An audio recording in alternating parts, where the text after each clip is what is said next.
Welcome to the Borealis Experience. I'm your host Aurora, and I'm very happy to be spending some time with you today. Yeah, it is Sunday. It is icy cold again. Yesterday was a warm day, and I was excited. And today it's very cold again. So I picked a topic that is also not very comfortable to talk about: rejection. I think it's safe to say that we all have felt rejected at times. It is just part of life that sometimes we have to deal with it. We have something to offer and people choose to ignore it or walk over it or simply reject it. So how can we learn to be a little more resilient? Some of us are deeply hurt when feeling rejected. We feel rejected, and not only rejected, but abandoned and pushed away and questioned. And it goes so deep that we question our whole existence and being. And this cannot be. We have to become more resilient. Now, it's easier said than done, but it is possible. Trust me, because I've been that person.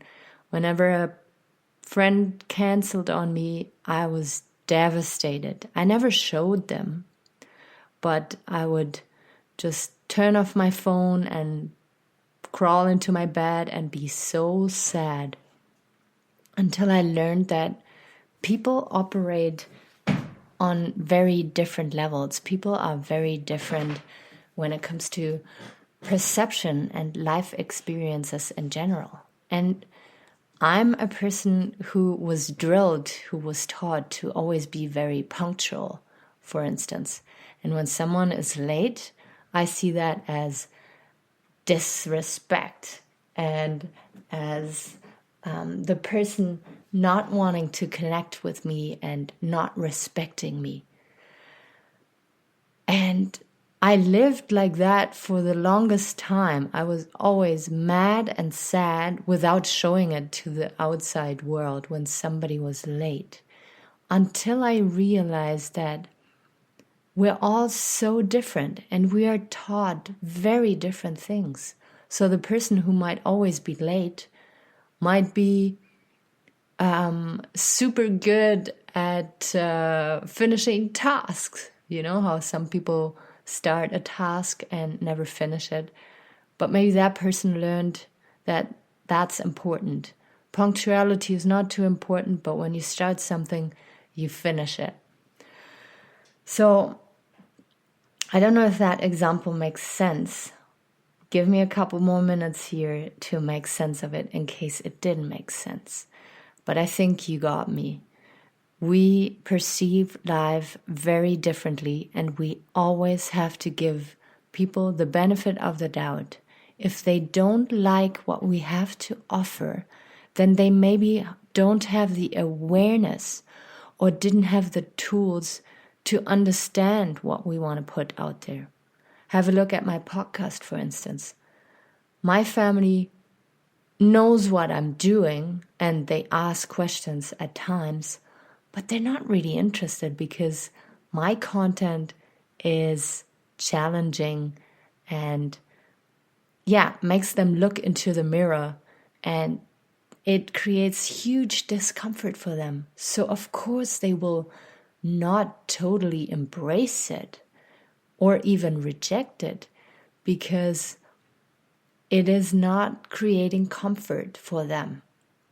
And some people, when you create discomfort, will reject you. When you start cutting through the bullshit, they will not want to hang out with you anymore because you are being uncomfortable with them. And that's a reality we all have to face when we wake up and realize that we've been sleeping for so long, and we see people around us still sleeping and we want to help them wake up, but they don't want to wake up just yet. Everybody wants to wake up but they want to do it at their own pace. And some people only do that just, before dying on their deathbed. So when it comes to rejection, you really have to be confident with what you have to offer. And you have to trust that the more you try, the more you go out there and shine your light, the more you will attract people that are resonating with what you have to offer. You will also encounter rejection, but rejection will not hurt you as much anymore because you will focus more on the people who resonate with the content than the people who don't. You will not take it as personal anymore. When it comes to romantic relationships, it's a little bit different because if you get rejected, you might just not be a match. They might be a match for you from what you see, but maybe you cannot see into the inside of that person, and that person is rejecting you from the inside because you're not a match, a deep, deep match that is meant to be. So whenever you get rejected by a romantic partner, just know that it is not about you. And maybe, yes, it is about you, but it is not about your worth. You're not lovable. It has nothing to do with that. It maybe has to do with the timing, that it is the wrong timing, and that the person still has to heal in order to connect genuinely. Or maybe it is you who still has to heal. Sometimes we run around with open wounds, if we could see the emotional wounds that we carry around, and people can clearly see them, and they can see that you can't connect with them, but you are still so unaware of your own pain that you keep feeling rejected.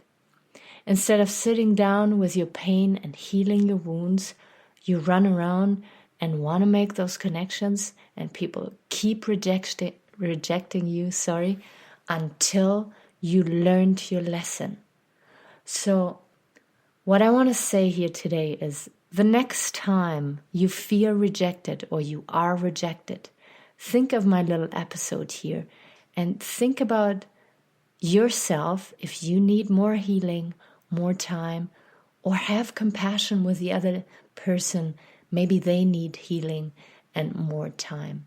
And when it comes to job interviews and other things, then know that it might not be the perfect match. Maybe you still haven't found your soul purpose. Maybe you still haven't dug out your potential, and the jobs you're trying to find in order to not be unemployed are not matching your purpose. And this is why you're being rejected. Not because you're dumb and useless, because you are still not aware of your process, of your healing, of your capability, your ability, your value. Maybe you're still looking for jobs that are, minimum wage. Maybe the universe or whoever you believe in, the bigger force, is forcing you to step out and to finally see your value.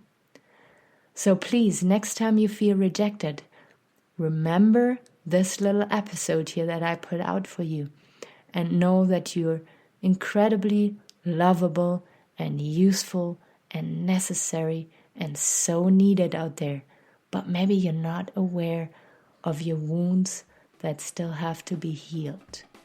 Maybe you're not fully aware of who you are in this world, and you have to get to know yourself better. This is what the Borealis Experience podcast is all about, to connect yourself back to your heart and your soul.